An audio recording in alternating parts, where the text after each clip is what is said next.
बहुत साल पहले की बात है। वृंदावन और बरसाना की पावन धरती पर हर तरफ भक्ति और प्रेम का माहौल था। ये वो समय था जब भगवान श्री कृष्ण ने इस धरती पर जन्म लिया था। वे तो खुद परमेश्वर थे, पर उनकी लीला और प्रेम को पूरा करने के लिए उनकी शक्ति, उनकी अर्धांगिनी श्री राधा रानी का प्रकट होना जरूरी था। बरसाना के राजा थे वृषभानु जी और उनकी पत्नी थी कीर्ति माता। वे दोनों बहुत दयालु और भगवान के भक्त थे, लेकिन उनके जीवन में एक कमी थी। उनके कोई संतान नहीं थी। वे रोज भगवान से एक संतान की प्रार्थना करते थे। कहते हैं कि एक दिन राजा वृषभानु यमुना नदी में स्नान कर रहे थे। तभी उनकी नजर पानी में चमकते हुए एक कमल के फूल पर पड़ी। उस कमल के बीच एक बहुत ही सुंदर, एक प्यारी सी बच्ची बैठी थी। उसके पूरे शरीर से एक अनोखी चमक निकल रही थी। राजा वृषभानु हैरान हो गए। उन्होंने प्यार से उस दिव्य बच्ची को अपनी गोद में उठाया और अपने सीने से लगा लिया। उसी पल आकाश से एक आवाज आई, राजन, यह कोई साधारण कन्या नहीं है, यह स्वयं माता लक्ष्मी का अवतार है। यह पूरे ब्रज में प्रेम की रानी बनेंगी और तुम्हारे घर का सौभाग्य होंगी। राजा वृषभानु उस बच्ची को लेकर अपने घर आ गए। जैसे ही वह बच्ची घर आई, कीर्ति माता का मन आनंद से भर गया।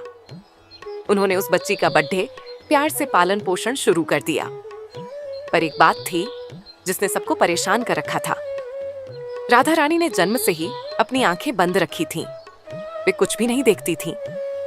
सबने सोचा कि कहीं उनकी आंखों में कोई दिक्कत तो नहीं है, पर माता पिता को विश्वास था कि यह कोई दिव्य लीला है। उधर नंदगांव में भगवान श्री कृष्ण का जन्म हुआ। पूरे ब्रज में नंदोत्सव मनाया गया।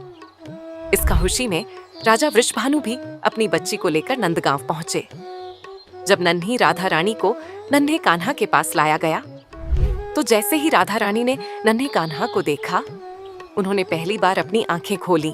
कहते हैं कि श्री राधा रानी ने अपनी आंखें सिर्फ और सिर्फ श्री कृष्ण के दर्शन के लिए ही खोली थीं।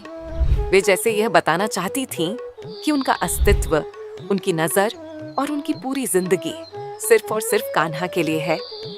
राधा रानी बहुत ही सुंदर और करुणामयी थीं। उनका बचपन बरसाना की गलियों में हंसी खुशी से बीता।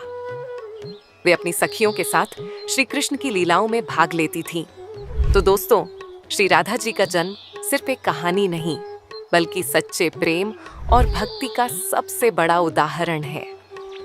उनका जन्म ये संदेश देता है कि सच्ची भक्ति और प्रेम से ही हम भगवान को पा सकते हैं।